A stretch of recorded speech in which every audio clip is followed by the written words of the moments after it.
Thank you. Okay, that's it. Finally? Finally, the day has come. I know. How I are you know. feeling? I'm feeling good. I still need to get you your paintbrushes. That's okay. We'll get that. I just remembered that right now. We'll get that at another time. Okay, at the time we get the premiere. Yeah. You're gonna be there? Yes. Okay, beautiful. Sure. Yeah, so I mean, why don't you just tell us a little bit about yourself, your name, how you would describe what you do, and Okay. So my name is Sifa Renee Charles Ayeje. I am a visual artist. I'm an abstract painter. That's what I do. beautiful. You? What do you do? I mean, obviously, you made the film, but Yes, what else I made do the you film. do? So yeah, my name is Rachel Ogechi Kanu. I'm a writer director, and I also act and produce. Anything in the filmmaking space, I like to be a part of it. So Nice. So I'm going to ask you a question. Okay, I think please. I'm going to ask two.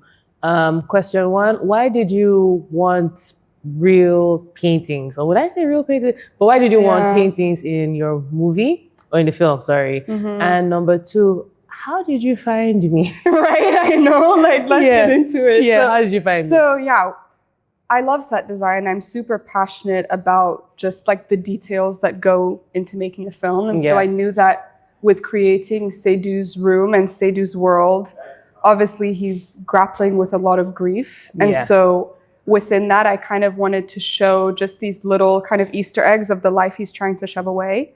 And so I wanted to have paintings just stuffed in corners, almost like he's drowning in the very work that's like keeping him from doing what he needs to be doing. Yeah. And so with that, I wanted to have pieces that had continuity. I wanted to get one artist to give us all of his pieces, so it really felt like his handprint was on it, right? And so, yeah, how we found you, we were having our table read with all of the actors, and I just asked, does anyone know any painters who'd be willing to have their pieces showcased in the film? Yeah. And there were two people actually that had recommended you, and I don't even think that they knew the other person was also recommending you. No. Is that what happened? I don't think so. Yeah. Because I got a message from Mohammed and he's like, oh, somebody wants your paintings on the film. I say, good.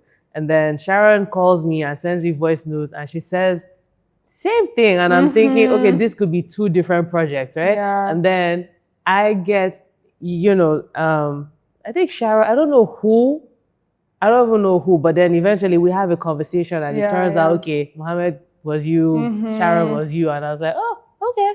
Yeah, and even in that conversation, I feel like there were so many connections that just started to come up. So I even want to ask you, like, what it felt like, because now you've seen the film as well, what it felt like to see your pieces, like, in this story, like, and just if you want to talk a little bit about the parallels between you and Seydou, which we didn't even plan for, and then just on the journey of me having this story on my heart and writing it and finding you, there was like connections within it, if you want to talk. So this story, up until when I watched the movie, I just thought, okay, fine. The only thing I had in common was art and grief. Sure. Similar storylines. So Seydou lost his parents, I lost my parents. But then grief was the catalyst that just forced me into art. And not art as a profession, but art as a hobby. Because when I think of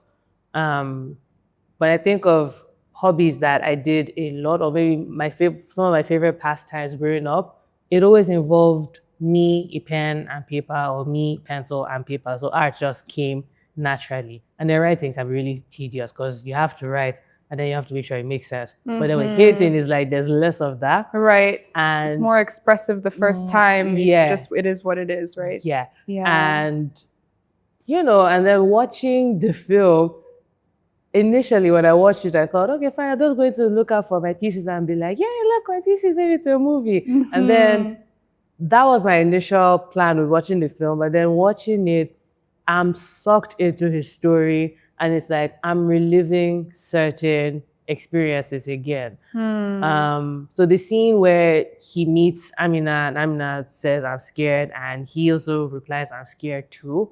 It made me pause and think of how my siblings and I still haven't had a conversation of what that defining moment was and is, because it's like you lose a parent here, you feel like there's one leg to lean on, but then that one leg is gone. I don't know. And I think it's the Nigerian in us. It's, something happens and we move. But the film, with that scene, it brought it, I don't know, it forced me to just sink and sit with myself. I don't even know how to explain it, but it's like for that short minute or the short second, say a sibling is telling their sibling how they feel in that moment. I haven't had that conversation. We haven't had that conversation, right? Yeah. And I think that's the one thing that has tied it all together. So it's the art, yes. Grief, yes. But have I sat with the ones who were also directly affected by these events to say how it is that we felt in that moment and how it is we've been feeling since then. So yeah, it's just interesting how I'm just, at first it was like, oh, one more reason to have bragging rights as an artist, and then it's you're having this self-reflection. Right, it's like a deeper cut than you yeah, originally so I'm intended. like, oh, this is, it feels like the film was a trap. But now you're having to face certain things. So it's like, so you've done all of this, you look like you've navigated grief so well, and it's like there's one more thing you need to come, like just one more thing. Call your siblings, talk to them. Now I know it's been over a decade where it's like, guys, how did we feel then? Yeah. Right? And then Amina's role as a younger sibling also had me thinking of, I have two younger siblings.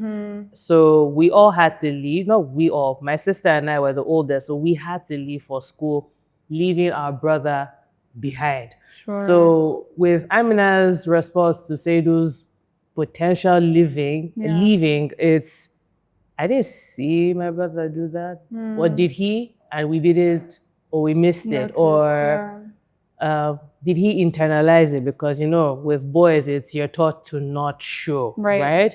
And so that's a conversation my sister and I have had, thankfully. So it's when we're back from school and we spend time with him, the last few days feel like something is gutting at us, like we're leaving him. It's like, I'm going back to school, but it's like I'm leaving. And it's not even leaving, like, it's and I don't know, again, this is another conversation I feel like we have to have. So it's how did we deal with the grief? No, not the grief, the guilt, So it's like we were old enough to leave, but not old enough to take him along. Yeah. So, and I think your story, it's not like one in a million. It's unfortunately an experience that a lot of Nigerians face. Yeah. Just with the state of the country, like it's a universal story, unfortunately. And so I think to have you here, like, first of all, just thank you so much for sharing your story. Like, I'm so honored. I really appreciate you being so open and transparent and giving us all of that, because a reason I wanted to make this film is so people would feel seen. And I think a lot of the things I write and like the things I want to create are to show the intricacies of like human connection. Yeah. And so the fact that it just drew you completely to like a human connection you have with your siblings so deeply, unbeknownst to me, right? And I think everyone is going to come to the film and take away something based on their own experience. So to have someone who gave us the paintings for the film so is connected, take away so much, it really like means so much to me. Yeah. Yeah. Yeah. And well done. I mean, okay, maybe I have one more follow-up question. Why that sort of grief? Why losing parents? Why did you pick that? Well, I have a lot of siblings. And so I think when I write, I always thinking about stories that can happen within a household, that like situations that would break those within the household and like test those relationships. And so I think that, and just how siblings react to each other, I just think it's the most fascinating relationship we have in this life. It's these people, what do they say? Like your parents are there for the beginning of your life and they leave you. Your partner comes halfway through and stays with you, but your sibling is there for everything, right? Yeah. So for me, that's where it kind of started, is like what could break two siblings. And then just since being here, I just moved back to Nigeria in February. Yes. And I feel like I've heard a lot of stories just about loss and grief and really heavy things that kind of led to the nuances of how the story came out. So I think that's kind of how it came together. Another theme we have in the film is the choice of whether to stay and should you stay. And so I'm just wondering what you think about the choice to stay, not necessarily from like a physical perspective, but like a spiritual perspective or an emotional perspective.